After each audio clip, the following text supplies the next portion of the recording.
আসসালামু আলাইকুম রহমতুল্লাহ। প্রিয় দর্শক, ব্রেকিং নিউজ আপনার স্ক্রিনে দেখতে পাচ্ছেন। লোহাগড়ার চরম্বার জমির বিরোধকে কেন্দ্র করে প্রিয় দর্শক প্রতিপক্ষের হামলায় চরম্বা জামেউল উলুম মাদ্রাসার যিনি প্রিন্সিপাল রয়েছেন প্রিয় দর্শক তিনি নিহত হয়েছেন। ইন্না লিল্লাহি ওয়া ইন্না ইলাইহি রাজিউন। প্রিয় দর্শক, আপনাদেরকে ভিডিও ক্লিপস দেখাবো সরাসরি। প্রিয় দর্শক, যে কীভাবে তাকে মার্ডার করা হয়েছে আপনার পাশের স্ক্রিনে দেখতে পাচ্ছেন। সামান্য জমির জন্য হাতাহাতি করতে গিয়ে একজন মানুষকে দুনিয়া থেকে বিদায় করে দিলেন। যারা এই কাজটি করেছেন আপনাদের প্রতি ধিক্কার জানাই এবং পুলিশ প্রশাসনের দৃষ্টি আকর্ষণ করছি, অতি দ্রুত যাদের বিরুদ্ধে অভিযোগ উঠেছে তাদেরকে গ্রেপ্তার করে আইনের আওতায় এনে দৃষ্টান্তমূলক শাস্তির ব্যবস্থা করেন। এখানে ওপেন দেখা যাচ্ছে, ভিডিও ফুটেজে ওপেন দেখা যাচ্ছে কারা হামলা করেছে, কাদের হামলার শিকার হয়ে মারা গেছে। আপনাদেরকে স্পষ্ট ভিডিও ফুটেজ দেখাচ্ছি। এরপর আপনাদের আদালতে গেলে পারে আয়রে দলিল প্রমাণ সাক্ষ্য হ্যান ত্যান, মানে তার কোনো শেষ নাই। বিচার করতে করতে 10 বছর 20 বছর পরেও বিচার হয় না, যার কারণে বাংলাদেশে এই ধরনের অপরাধের মাত্রা বেড়েই চলেছে, কমার কোনো সুযোগ নাই। বর্তমান বিএনপি সরকার আছে, তাদেরকে বলবো এই 3 মাসে আইন শৃঙ্খলা বাহিনীর যে অবনতি হয়েছে এর দ্বারা প্রমাণ হয়েছে যে বাংলাদেশে বিচার বিভাগ তেমন কোনো কাজ হচ্ছে না, মানুষ ন্যায় বিচার পাচ্ছে না, বিচারহীনতার সংস্কৃতি আবার বাংলাদেশে চালু হয়েছে, যার কারণে এই অপরাধ বেড়ে চলেছে।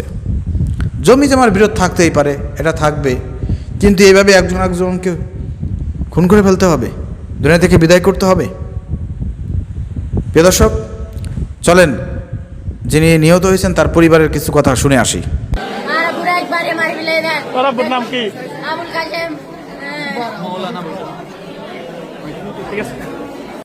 তিন বাফের জায়গায় ওনারা দাবি করে নিয়ে ফেলতেছে, মেস্তারি দিয়ে জায়গা দখল করে ফেলতেছে। ওই মেস্তারি আমার বড় ভাই যেটা মারা গেছে কাসেম, মৌলানা আবুল কাসেম, ওনারে মেস্তারি ধাক্কা মারছে। যখন ওই হারুনে যখন মারামারি করতেছে, আমি গতি মারামারি করিও না এরকম করছি, যখন আমার লাখরি নিয়ে এখানে মাথায় মারছে, এখানে মারছে, হাতে মারছে, পাইয়ে মারছে।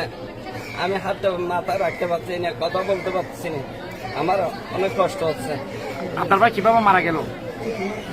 ওই শমসু ও হারুনের ভাই শমসু মারছে, লাঠি দিয়ে মারছে।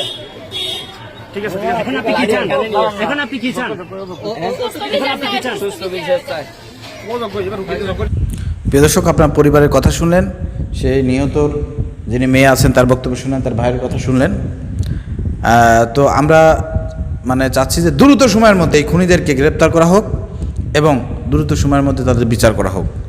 1-2 মাসের মধ্যে আপনারা ফাঁসি কাস্টে ঝুলিয়ে দেন তো এরকমের 5-10টা ঘটনা লাইভ করে দেখেন তো বাংলাদেশে অপরাধ করার মতন সাহস কারো থাকে কিনা।